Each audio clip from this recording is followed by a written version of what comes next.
Consumer protection is on the road. Check out our latest speaker series.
Hi, I'm Eric Friedman, the Director of the Office of Consumer Protection here in Montgomery County. One of our missions at OCP is consumer education. We're available to come to your business, school, or community association with information geared to your needs. Today, I'm here with my staff at the Holiday Park Senior Center in Wheaton to talk about issues that directly affect seniors. Come on inside and check out what's going on. Unfortunately, our community, like the rest of the world, has some deceptive people out there, people who are a little unscrupulous, unconscionable, and we as seniors need to make sure that we're well informed. So I hope today's program helps you. I don't know if there's anyone out there that has been a victim of scams, but when you're a victim, initially you don't always want to tell someone that you've been a victim, but it is so important to our independence, to our feeling competent, to our feeling that we can handle our own circumstances. So the best thing we can do is to know what's going on and to be well informed. It's with great delight that I introduce Eric Friedman. As you know, Montgomery County is very fortunate to have an active and aggressive consumer protection office. Our office has been around for 39 years. It was established in 1971. And we have experts on our staff, we have attorneys on our staff, we have certified auto mechanics on our staff. And here's one thing. You only have to remember one thing today. And that one thing is you don't have to remember all the laws, all the consumer protection laws that are out there. You only have to remember one thing, and that is that we have an active, aggressive consumer protection office that's there to help you, and we want you to call us, contact us, check our webpage, but we're there to help you. And that's really the only thing you have to remember. We're going to tell you about some scams. We're going to tell you about some laws. We wear three hats generally. We do complaint resolution. We try and resolve complaints. We do consumer education, which is this is what we're part of right now. And we do law enforcement. We issue civil citations, we issue subpoenas, we file lawsuits, and we try and go after people who are victimizing consumers. And as you probably know, old scams never die. They just go high tech. I mean, snake oil salesmen have been around for hundreds of years and it doesn't change. Just their methods change. So now they're using the internet. Now they're using cell phones. Now they're using the computer, the telephone to do what they did 100 years ago the old-fashioned way. So we're here to give you some examples of some of these topics and hopefully give you some information. Let me let you know one other secret that you probably already know, and that is the element of trust is the underpinning of every consumer transaction. I don't care whether you have a handshake deal or whether you have a 100-page contract. The element of trust is the bottom line. When someone comes into your home, we had a terrible case, and Ralph Vines will probably tell you a little bit about this one, about a chimney repair service. They came into the home, and the homeowner happened to be in a wheelchair, very nice woman, and thought there may have been something wrong with their chimney. Well, they climbed up the chimney, and they said, sure enough, you need some repairs. And when the time they were all done, she had paid, no exaggeration, $46,000 to have these repairs made to a chimney. Now, I don't care whether you're in a wheelchair or not in a wheelchair. None of us are going to get up on the roof of our house, look down the chimney. We trust that person to tell us what we need. Just as if we bring our car into a repair shop, the mechanic tells us we need this part or that part, just like a dentist tells us we need this or that. The element of trust has to be there. And when it's not, you have consumer scams. Hopefully, we can help you prevent some of those. And if you are the victim, we can help resolve the problem when it does occur. Let me just say one other general point, and then we're going to get to the real experts who are going to give you the real information. And that is something, again, you already know besides trust. Trust your instincts. You know, we're all part of the animal kingdom, and yet we pretend sometimes that we're not. We think that all our knowledge comes in a book, or all our knowledge comes from a computer, but we have inside all of us a sense of right and wrong. And I can tell you how many times consumers have come to all of us and said after they had a problem, you know, something about that shop gave me a funny feeling. Or something about that man I didn't trust. I should have trusted my instincts. And I'm here to tell you today, absolutely right. Rely upon that. You've got to do some homework. Check on certain things before you make a purchase.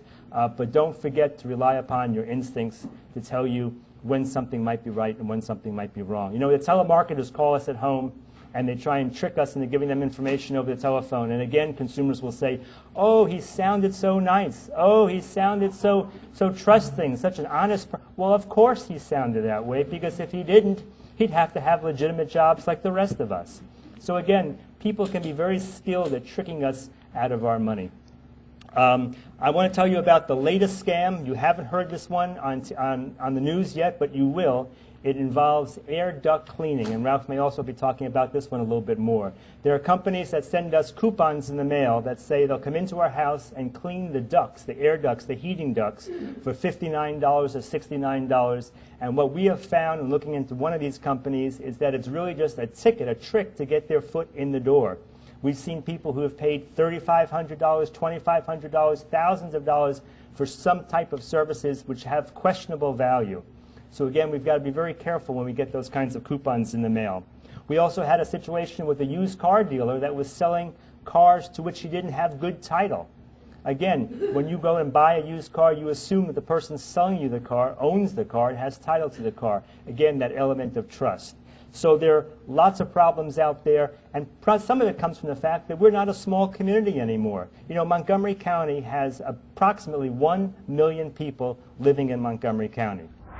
The Do Not Call Registry is a way to place your name on a federal Do Not Call list that basically says, I don't want to get calls from telemarketers. Pretty straightforward, right? And this doesn't solve 100% of the problems. You need to understand, and I get this question a lot. I'm still getting, you know, I get this question, hey, I'm still getting some calls, especially around election time, right? Or about charities. So I need you to understand what calls are covered and what aren't.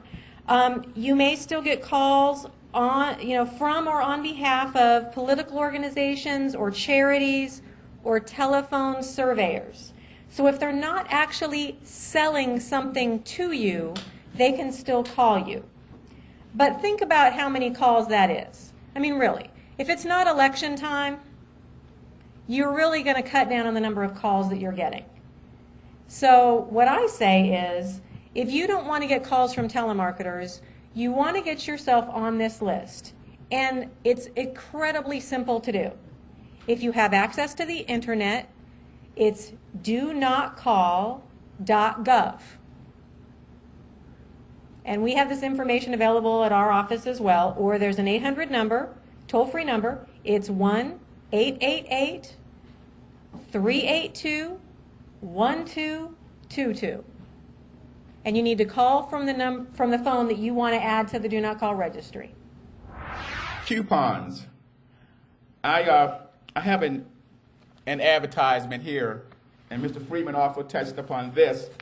I live in the Germantown area, and this came to my home, and it is actually one of those businesses that says for $79.95, they can clean your air ducts.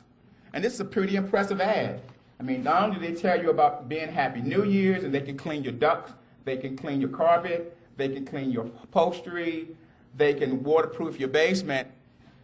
They tell you everything except where they're located. There is no business address on this form. So guess what? When you come to my office and complain, we're not going to know where they're at either, which is going to extend our investigative process. Then we're going to have to subpoena the phone numbers to figure out where they're actually located. And then oftentimes we find that even that information has to send us to another source of information, and we may lose a couple of weeks in just trying to get to the address for the proper entity. In this particular ad, they list phone numbers for Virginia, Maryland, and D.C. And guess what? When I went to the Home Improvement website today before coming out, there is no license for this cleaning and restoration service. But they're offering to do installation of your basements. That should require the state license. And then, just lastly, and things to watch out for, again, going door to door, someone knocking, be very skeptical. And I would say, last but not least, as Mr. Freeman suggested, contact our office. We can tell you if we've had complaints. We can tell you if the merchant has resolved complaints. The Better Business Bureau and the Washington Checkbook are also good resources, along with, most of you probably already know that plumber needs a license, electrician needs a license. All the professionals out there need some kind of license. If they can't show or produce a license, you should be very wary and cautious and not do business with that company. How many times have you purchased an item and decided that you didn't want it after all and you tried to return it? I'm asking you a question. Really, have you tried to return it and found that you could not return the item? And, you know, we often think that we should be able to return it because when we purchased it, it was basically we are returning it in the condition that we purchased it. I mean, it hasn't been opened and that kind of thing. And we also have the receipt. However, in the state of Maryland, there is not a requirement that the retailers have to accept the return of the merchandise. Did you all realize that? I know that maybe some of you have experienced that. Now, but there is, what the law requires, the Maryland refund law requires that if in fact the retailers provides a refund, they have to post it in the store, a visible sign, or it has to be on the receipt or the product itself. And we say a good practice is to be sure to find out what those policies are before you purchase the product. Now, let me give you an example of how sometimes the policy changes from store to store, retailer to retailer. In a small clothing boutique, that refund policy may be you'll have up to 14 days to do that exchange, whereas in a larger chain, such as Target, you may have up to 90 days or 60 days to refund. You could have a cash refund or store credit or just to exchange it. Whereas the smaller store, you might just have the store credit and not a refund. Have I ever been scammed? No, but I'm very cautious because I have a lot of experience using computers. Number one, if you get an email or are accessed from some place that you don't know, do not respond. If you respond, even if it seems like a legitimate website, it may in fact be a decoy. It may be wrong. So if you didn't make the original contact, ignore it. Never, ever give personal information or credit card information to a site like that because you're going to be surprised. The other thing I would say is security exists on the web. If you look with a legitimate site, you will see a small lock symbol in the top right-hand corner of the screen. That means the conversation taking place between you and that other party is secure and coded so no one else can pick it up, and that's very important. Well, I'm generally here on Wednesday, and I looked at the bulletin in the front of the area there and when I enter, and so I was interested in protecting myself as a consumer. Personally, I have some home improvements that have to be done. I've been in my house for over 30 years, and I have the original siding on there. And I was trembling to think, I'm going to need some of these devious salesmen to come in and talk to me. Well, the main thing I learned is I'm not alone. I'm just as exposed I'm not the only one that's exposed to these situations. Just like recently I had some work done on my roof by some of these traveling people from some other part of Maryland. I never got an address. Whether or not they did or did not do anything, I'm not sure. But they did work on some of my neighbors, so I figured if they accepted it, maybe it was good. There are no leaks, but again, I wasn't up there to see what they were doing to my roof, but I gave them $1,200. If you'd like our office to provide speakers to your organization, school, business, or civic association, just give us a call or send an email. We can tailor the speech around the needs of your audience. Well, that's it for today's show. We'll close with a short video from our colleagues at the U.S. Postal Inspection Service. Thanks for watching.